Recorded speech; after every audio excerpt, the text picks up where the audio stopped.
Rain slashed against Lily's face as she sprinted through the dimly lit streets of East Harbor, her thin jacket providing little protection against the November downpour.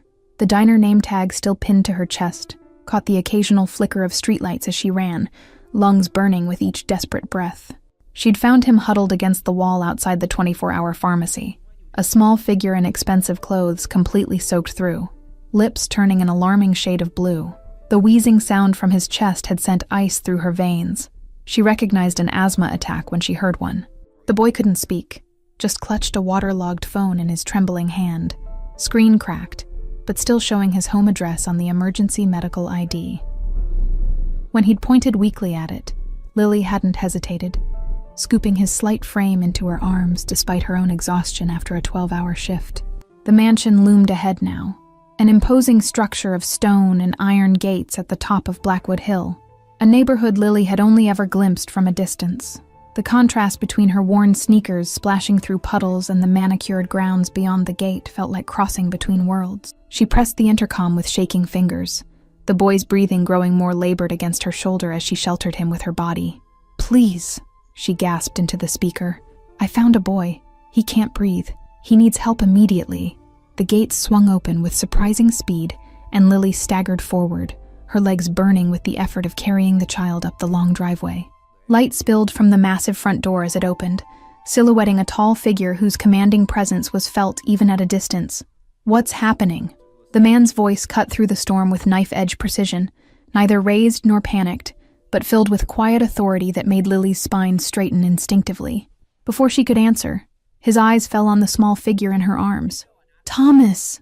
The single word contained more emotion than Lily would have thought possible, the man's composed demeanor fracturing for just an instant.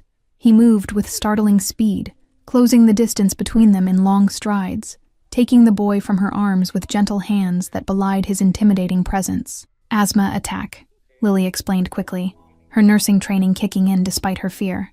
"He needs his inhaler immediately, and probably a nebulizer treatment. I found him 3 blocks from the pharmacy." He couldn't speak. The man's dark eyes assessed her with unnerving intensity, taking in her soaked waitress uniform, the shadows of exhaustion under her eyes, and something in his expression shifted. "Inside," he commanded, already turning toward the door, his son clutched protectively against his chest. The entrance hall dwarfed any room Lily had ever stood in, with marble floors and soaring ceilings that made her sudden awareness of her dripping clothes and muddy shoes all the more acute. A woman in what appeared to be a housekeeper's uniform appeared instantly, directed by the man's quick, "Get Dr. Hayes, now." Within moments, the house erupted into controlled chaos. A middle-aged man in casual clothes but carrying a medical bag appeared. The boy was whisked to a nearby room, and Lily found herself standing alone in the middle of the vast hallway, water pooling beneath her feet. She contemplated simply slipping away, her task complete, when that commanding voice stopped her. "You found my son." The statement hung in the air between them, not a question, but an assessment, as the man returned to the hallway. In the light, Lily could see him clearly now, tall and broad-shouldered, in an expertly tailored shirt, dark hair cut precisely, features that might have been handsome if not for the intensity that made them almost predatory. "Yes," Lily managed, fighting the urge to step backward under his scrutiny. "Outside the pharmacy on Westfield. He couldn't speak but showed me his medical ID with this address." She hesitated, then added, "I'm studying nursing. I recognize the symptoms." Something flickered across his features. Surprise, perhaps, or reassessment. "You carried him 3 blocks uphill in this storm." Bertouin. His eyes tracked over her slight frame with a look that might have been grudging respect. Most people in this city would have called an ambulance and walked away. The unspoken implication that an ambulance would have been unwelcome hung between them, adding to Lily's growing unease about exactly whose home she'd entered. "Is he going to be all right?" she asked instead, rubbing her arms against both the chill and her rising anxiety. "Dr. Hayes is with him," he replied, which wasn't exactly an answer. His gaze hadn't left her face, studying her with an intensity that felt like being dissected. "You're shivering. Come." Again, not a request but a command, delivered with the casual confidence of a man unaccustomed to being refused. He led her through the mansion to what appeared to be a small sitting room, where a fire already blazed in an ornate fireplace. "Sit," he instructed, moving to a cabinet and retrieving 2 crystal glasses. "Drink this. It will warm you." The amber liquid burned pleasantly down Lily's throat, bringing sensation back to her numbed extremities. "Thank you," she murmured, suddenly acutely aware of her surroundings. The priceless artwork on the walls, the hand-knotted carpet beneath her worn shoes, the quiet opulence that spoke of old money and power. A discreet knock at the door preceded the doctor's entrance. "He's stabilized," the man reported, his manner respectful but not subservient. The combination of cold and exertion triggered a severe attack. With rest and continued treatment, he should recover fully by morning. Relief visibly passed through the father's body, a minute relaxation of shoulders that had been held rigid with tension. "Thank you, doctor." The medical man nodded and retreated, leaving them alone again in a silence punctuated only by the crackling of flames. "My name is Alexander Blake," he said finally, studying her over the rim of his glass. "And you are?" The question carried weight beyond mere introduction, an assessment, a categorization of exactly who had entered his carefully controlled domain.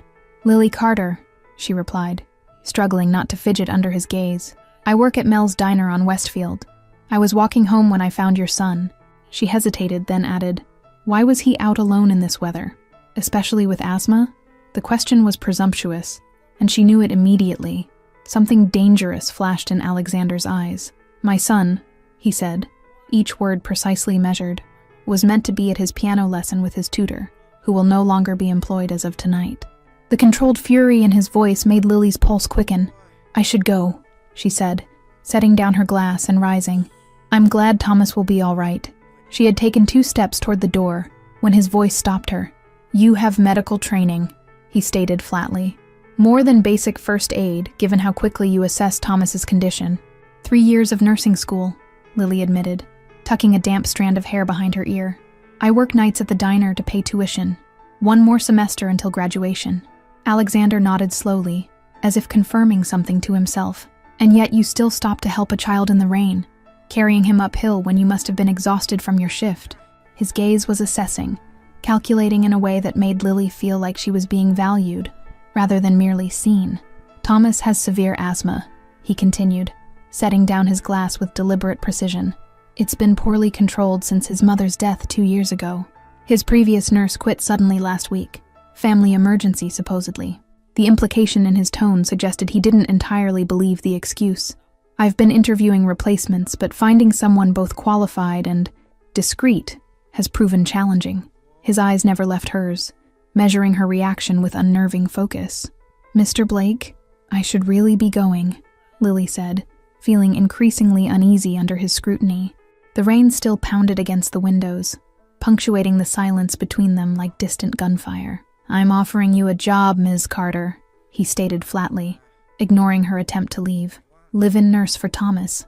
Your tuition covered in full plus salary. You'd have your own suite in the East Wing, complete privacy when off duty." Lily blinked, certain she had misheard. "You want to hire me? You don't know anything about me." The absurdity of it, offering employment to a soaking wet waitress who had appeared on his doorstep, momentarily overrode her growing suspicion about exactly who Alexander Blake might be. "I know you recognized an asthma attack instantly. I know you carried a child through a storm rather than leaving him. I know you're intelligent enough to be nearly finished with nursing school, despite clearly struggling financially." His eyes narrowed slightly. "I'll know everything else about you by morning." A chill that had nothing to do with her wet clothes ran down Lily's spine. "Everything else?" she repeated, her voice dropping to barely above a whisper. "Background check, references, academic records." He waved a hand dismissively, as if these were trivial matters. "But I already know what matters. Thomas responded to you. He let you help him, which is unusual. He doesn't trust easily." The grandfather clock in the corner ticked loudly in the silence that followed. "Why would you trust me with your son?" Lily finally asked, meeting his gaze directly. "Especially if he doesn't trust easily?" Something flickered across Alexander's face. Vulnerability, perhaps, gone so quickly she might have imagined it. "Because I saw how you looked at him. Not as the son of whoever you think I might be, but as a child who needed help. That's rare in my experience." 3 days later, Lily stood in what was now her room, a suite larger than the entire apartment she had shared with 2 roommates. Morning sunlight streamed through floor-to-ceiling windows overlooking manicured gardens, where fountains sparkled in the distance. The decision had been impulsive, perhaps reckless, packing her meager belongings, explaining to her stunned roommates, requesting emergency leave from her nursing program, which had been mysteriously pre-approved. Yet something about the intensity in Alexander's eyes when he spoke of his son had resonated with her. Her new wardrobe had arrived that morning, simple but clearly expensive clothing that somehow fit perfectly, though she'd never provided measurements. The note accompanying them had been terse.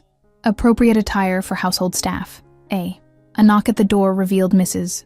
K. Winters, the housekeeper, a stern woman with silver-streaked hair and impeccable posture. "Thomas is awake," she announced without preamble. "Mr. Blake instructed that you should join them for breakfast to establish routine." The dining room, like everything else in the mansion, was unnecessarily grand. A table that could seat 20 dominated the space, though only 2 places were set at one end. Thomas sat quietly, thin shoulders hunched beneath expensive pajamas, pushing eggs around his plate with obvious disinterest. "Good morning," Lily said gently, taking the seat across from him. The boy's eyes flickered up briefly, dark like his father's but lacking the intensity, filled instead with a wariness that seemed inappropriate for an 8-year-old. Alexander entered a moment later, already dressed in what appeared to be a bespoke suit despite the early hour. "Thomas," he said, his tone noticeably softer than Lily had heard him use with anyone else. "This is Ms. Carter. She'll be helping manage your asthma and staying with us for a while." The boy nodded without looking up, his silence stretching uncomfortably, until Alexander continued. "She's the one who found you in the storm. She carried you all the way home." This finally provoked a reaction. Thomas glanced up, studying Lily with newfound curiosity. "You didn't call the ambulance?" he asked, his voice surprisingly clear despite his recent attack. "I thought it would be faster to bring you home," Lily answered honestly, noting how both father and son seemed to tense at the mention of emergency services. "And I could tell you needed help right away." Throughout breakfast, Lily observed the dynamics between father and son. Alexander's obvious concern masked behind formality, Thomas's quiet compliance tinged with something like resignation. Conversation was minimal, functional rather than warm, as if neither knew quite how to bridge the gap between them. Later, as she followed Thomas to his room to establish his medication routine, Lily noticed details she'd been too overwhelmed to see the night of the storm. Security cameras discreetly positioned at every corner, men in suits who weren't quite butler or household staff patrolling the grounds, reinforced windows despite the estate's remote location. "Your father seems very concerned about security," she commented casually, as she checked Thomas's peak flow meter readings, recording them in the chart Dr. Hayes had provided. The boy's expression remained carefully neutral. "People want to hurt Papa sometimes," he said matter-of-factly, as if discussing the weather. "That's why I'm not supposed to be alone outside." 2 weeks into her new position, Lily had established a routine that centered entirely around Thomas's care. The boy was quiet but intelligent, obediently following her medical instructions, while revealing almost nothing of himself in their interactions. "Have you always had asthma?" Lily asked one afternoon as they walked the perimeter of the garden, a daily exercise regimen she'd implemented to improve his lung capacity. Security personnel maintained a discreet distance, visible but never intrusive. Thomas shook his head, eyes fixed on the path ahead. "It started after Mom died," he said quietly. "Papa took me to many doctors. They said sometimes stress can make your body sick." The simple explanation contained volumes of unspoken trauma.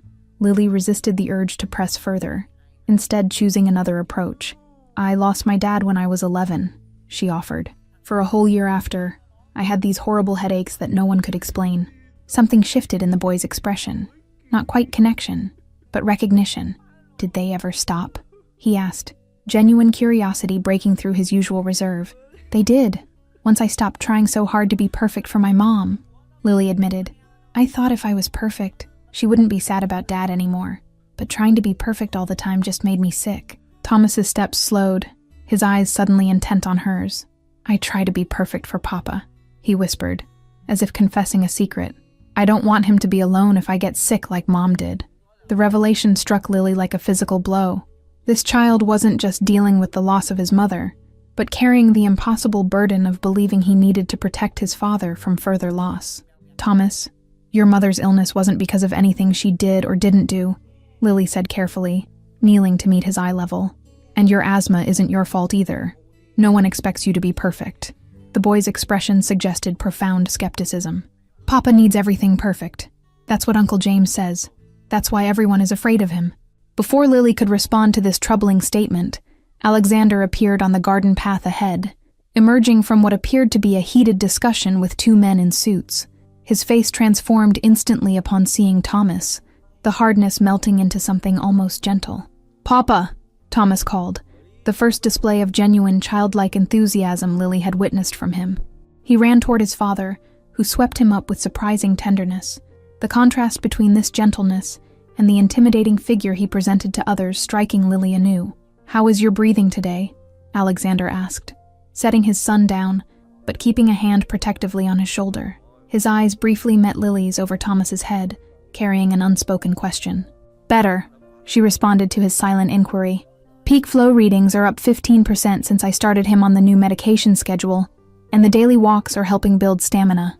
Something like approval flickered across Alexander's features. "Good. Thomas, Mrs. Winters has prepared your lunch. Go inside while I speak with Ms. Carter." Once Thomas had disappeared inside, Alexander's demeanor shifted, the warmth replaced by the calculating intensity Lily had come to recognize as his default state. "There's been a security concern," he stated without preamble. "Is Thomas in danger?" Lily asked immediately, her protective instincts flaring. In just 2 weeks, she'd grown unexpectedly attached to the solemn little boy with old eyes. Alexander studied her reaction with interest before answering. "Not directly, but precautions are being increased. You'll notice more security personnel. Do not take Thomas outside the perimeter fence under any circumstances." The implication hung heavily between them, that someone might use Thomas to get to his father. "He told me people sometimes want to hurt you," Lily ventured, watching Alexander's face carefully. His expression hardened. "My business creates rivals. Thomas shouldn't concern himself with such matters." The deliberate vagueness only confirmed Lily's growing suspicions about exactly what kind of business Alexander Blake conducted. She chose her next words carefully. "Thomas believes his asthma developed because of stress after his mother died, that he needs to be perfect to protect you from being alone if he gets sick like Mom did." Something raw flashed across Alexander's face. Grief, perhaps, or anger, gone so quickly Lily might have imagined it. "His mother had leukemia," he said, voice tightly controlled. "It was diagnosed too late for effective treatment." The controlled precision of his speech couldn't quite mask the underlying pain. Thomas was with her when she collapsed at home. The doctors believe witnessing that trauma triggered his first attack. Lily absorbed this information, understanding better now the fear she sometimes glimpsed in Thomas's eyes. "He's carrying a heavy burden for an 8-year-old, trying to be perfect to keep you from being hurt again." Alexander's jaw tightened visibly. "I never asked that of him." The words carried defensive heat, rare emotion breaking through his usual control. "Children often assign themselves impossible tasks in the face of loss," Lily said gently, "especially when they don't understand what's happening. He needs to know his asthma isn't his failure to be perfect." Alexander stared at her for a long moment, something shifting in his gaze. "You speak as if from experience," he observed, the statement carrying a question. "My father's death was sudden. Car accident," Lily admitted. "I convinced myself if I was perfect enough, I could prevent anything bad from happening to my mom too. It took years to understand I couldn't control everything." 3 days later, the mansion hummed with tense energy. Security had doubled overnight. Dark-suited men with earpieces positioned at every entrance, their watchful gazes following Lily's movements with barely disguised suspicion. "What's happening?" she asked Mrs. Winters as they passed in the hallway. The older woman's usually composed face lined with worry. "Business matters," the housekeeper replied stiffly, her eyes darting to the security camera above them. "Mr. Blake has instructed that Thomas should remain in the East Wing today. His piano lesson has been canceled." Thomas seemed to absorb the tension like a sponge, his breathing growing increasingly labored throughout the morning, despite Lily's best efforts to maintain normalcy. "Why can't I see Papa today?" he asked repeatedly, his anxiety manifesting physically as his airways constricted. "Your father is very busy," Lily explained, administering his inhaler for the 3rd time in 2 hours. "Let's focus on your breathing exercises, okay? In through your nose, count to 4. By afternoon, Thomas's condition had deteriorated significantly. His peak flow readings had dropped to dangerous levels, his skin taking on a grayish tinge as he struggled for air. "I need Dr. Hayes," Lily told the security guard stationed outside Thomas's room, medical urgency overriding her usual deference to the household's mysterious protocols. "Now, and Mr. Blake needs to be informed." The guard's eyes widened at Thomas's obvious distress. "Mr. Blake is unavailable," He left strict instructions not to be disturbed under any circumstances.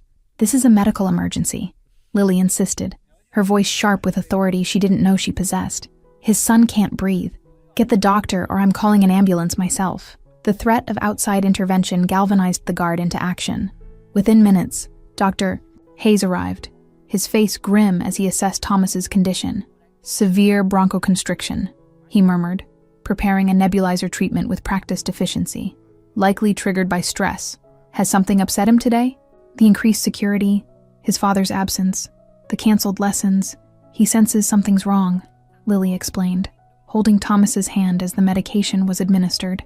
"His anxiety triggers the asthma, which increases the anxiety."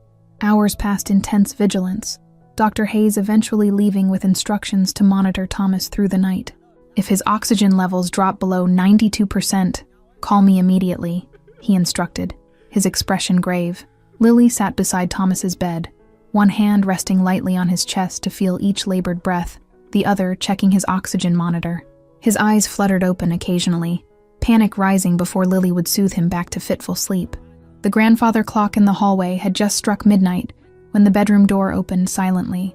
Alexander stood in the threshold, his usual impeccable appearance disheveled, tie loosened, a small cut visible on his jawline, eyes burning with some unreadable emotion. "How is he?" Alexander asked, his voice barely above a whisper as he approached the bed. The moonlight streaming through the window illuminated Thomas's pale face, making him appear almost ghostly against the dark sheets. "Stable, but fragile," Lily answered honestly. "The attack was severe, brought on by emotional distress. He knew something was wrong today, and not being able to see you escalated his anxiety." Alexander's carefully maintained control seemed to crack as he sank into the chair on the opposite side of the bed. "I was trying to protect him," he said, the words carrying a weight of irony, "by staying away while I handled a situation." The cut on his jaw, the rumpled appearance, the situation. Lily didn't need explicit confirmation of what had occurred today. "You can't protect him by disappearing," she said softly. "That only confirms his worst fears." Alexander's eyes met hers across Thomas's sleeping form.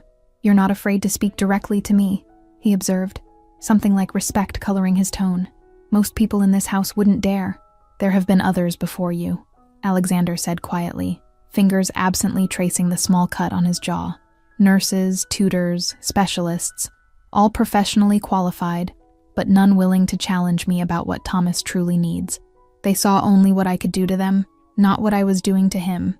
Lily felt the weight of this admission, how this dangerous man had surrounded himself with people too afraid to speak truth, creating an isolation that extended to his son. "Fear creates distance," she observed, watching Thomas's chest rise and fall with each breath. "And children sense distance more acutely than adults.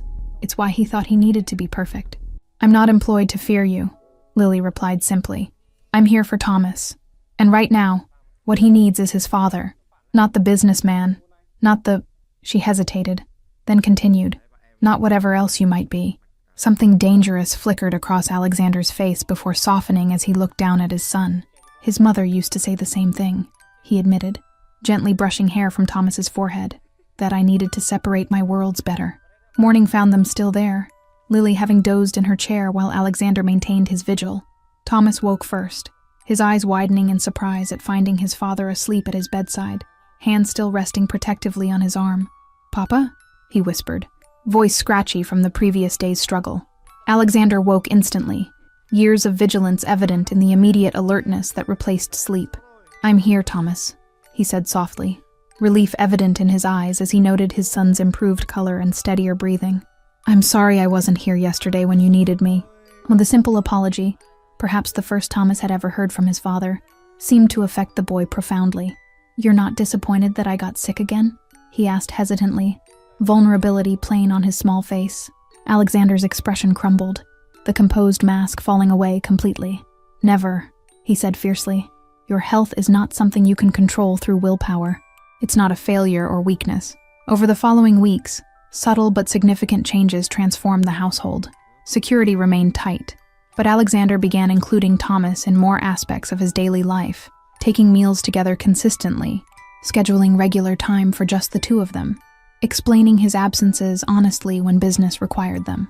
Lily observed these changes with quiet satisfaction, recognizing the delicate balance being struck between Alexander's dangerous world and his devotion to his son. Her own role evolved as well, becoming less formal caretaker and more trusted ally to them both. "He smiles now," Alexander commented one evening as they watched Thomas playing in the garden, his breathing strong and even after a month of consistent treatment and reduced stress. "I hadn't realized how rarely that happened before you came."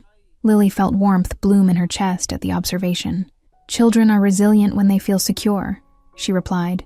"He doesn't feel he has to carry the weight of your happiness anymore." Alexander's gaze shifted to her face, studying her with the intensity that still made her pulse quicken, though no longer from fear. "And what about you, Lily?" he asked, using her first name for the first time. "Are you secure here, between these worlds you've crossed into?" The question contained multitudes: acknowledgement of his dangerous life, recognition of her choice to remain, despite learning the truth, perhaps even something more personal, that neither had dared voice directly. "I came here because a child needed help," she answered carefully, meeting his gaze. "I stayed because 2 people needed healing, one from asthma, the other from isolation. I'm exactly where I choose to be." Thank you all for following this story. If you've enjoyed it, please write in the comments where you're watching from.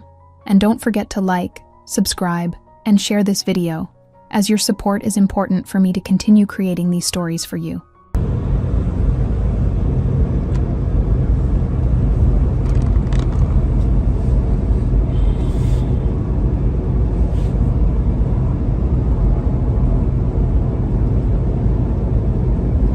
Сейчас зайдем, посмотрим, как у меня трансляция началась.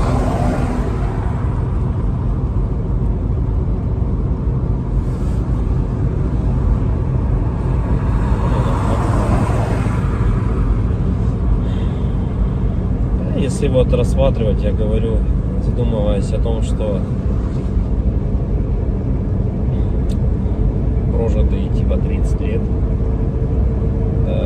так смотришь на многих людей, которые сейчас, соответственно, живут, которым в районе 30, которые уже потеряли вообще вкус к жизни, да, радость какую-то от жизни. Таких, причем, кстати, становится все больше и больше. Мне кажется, этот средний возраст, когда говорили, что начинается вот этот кризис среднего возраста, он тоже сместился, как и говорят, что сейчас люди, в принципе, быстрее взрослеют, быстрее осмысливают все, да, почему-то это всегда все в плохом больше ключе на самом деле, да, вот что сейчас дети, к примеру, быстрее взрослеют, вот, и мне кажется, кризис вот этот среднего возраста, он, наверное, тоже сместился, и вот я думаю, что он сместился где-то в районе 30 лет. Опять-таки, это тоже не со всеми, наверное, связано. Не у всех людей так, все люди разные. И как-то приходишь к той мысли о том, что помимо того, что люди сами по себе стали такие вот, наверное, депрессивные, да, времена такие сложные, да, вот это вот еще извне много каких вещей случается, на данный момент, которые людям усугубляют эту ситуацию на самом деле, вот этой депрессии, вот этих кризисов, да, каких-то переходных моментов в жизни. И непонятно, если конец этому всему, да, наступает для людей потом белая полоса в жизни, или они не могут выбраться из нее. Примеров достаточно на самом деле много. К примеру, вот сосед у меня есть такой хороший парень был. И есть, он хороший человек сам по себе. Но вот у него сейчас очень сложные времена такие, как бы дизмораль на него напала. О том, что он не реализовался в своей жизни к 30 годам, что жизнь у него кончена. И не может он выбраться из этой ситуации. Да? Как говорят, если мы говорим, что это мужики такие, да, типа слабые, да, какие-то ну, безморальные, ну, как бы такие вот, что в основном это случается, наверное, зачастую, может быть, это у мужиков случается в этом возрасте, такой кризис, наверное, да, каких-то неудач в своей жизни, не пришедших ни к чему достойному и хорошему. Но вопрос в том, что это мужики такие, типа, слабые, или времена такие стали, что если вот разобраться так, вот, например, возьмем даже с древних времен, когда человеку нужно было добывать пищу самому, да, там убивать мамонтов, мужику стоило там сходить на охоту. Да, на охоту он сходил, кого-то там добыл добычу, принес домой, да, что-то где-то там поделал дома, и все как бы. Ну и это, возможно, как работа тоже на ежедневной основе, да, была. И как бы мужик в то время считался, но еще воином были, они воинами были, не воевали, да. В любом случае, это все такая в основном физическая была работа, типа стратегии именно добычи пищи какой-то себе. Ну, тут вот требовалось, возможно, какое-то знание, да, тут я не спорю. Но в основном это была физическая работа. Если взять, к примеру, не такие далекие времена, когда там люди вот только выходили из пещер, да, взять даже, допустим, 50 лет назад, 100 лет назад, да, когда люди работали на заводах, и что тогда считалось именно мужиком, да, таким. Разница была, наверное, с нынешними временами в том, что если ты работал, к примеру, на заводе на каком-то, то тебе было этого всего достаточно. То есть ты уходил на завод, отработал свое время, да, пришел домой, какие-то тоже там, может, домашние дела, и, ну, и этого тебе было достаточно на самом деле. Как бы и все, и заключалась вся суть именно мужчин, ну вот, как бы устроиться, главное, на завод и работать физически, опять-таки, да, получить какое-то образование, так, ну, как бы среднеспециальное, к примеру, да, какой-нибудь токарь, идти на завод, отработать там 8-12 часов. Ну, это не легкая работа, я не спорю тоже с этим. Но опять-таки, этого зато было достаточно. Человек уходил, он отрабатывал там 12 часов и понимал, что ему будет всего достаточно. Ради этого и была, наверное, главная и основная мотивация. Да? И если перенесемся мы, наверное, в наше время уже, сейчас, на данный момент, то есть люди просто не знают на самом деле, как заработать, как получить жилье, как получить новый автомобиль. То есть способов получения данного результата его нету как такового.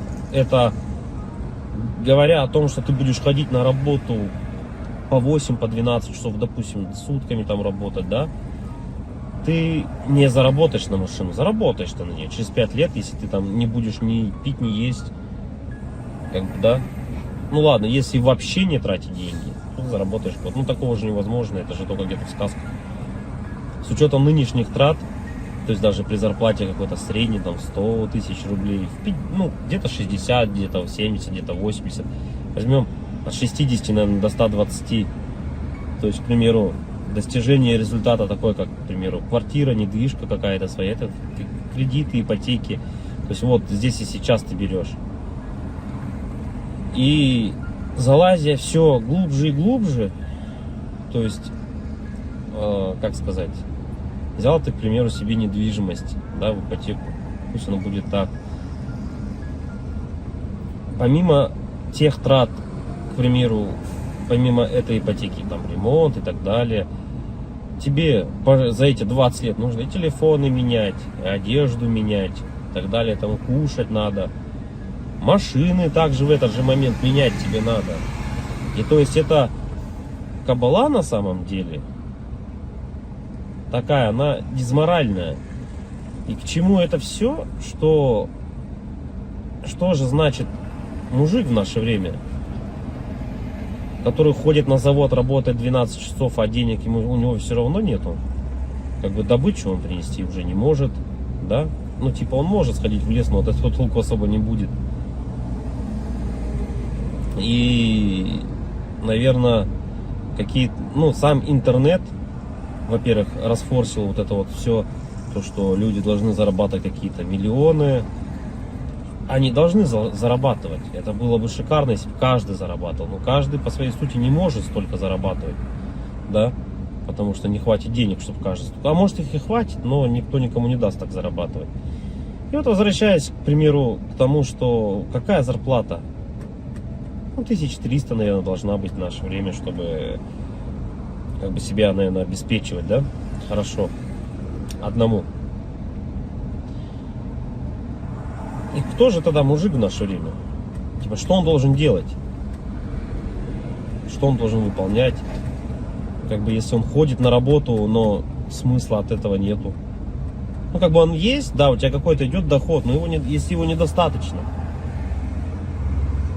Смотришь другие профессии, другую работу, да,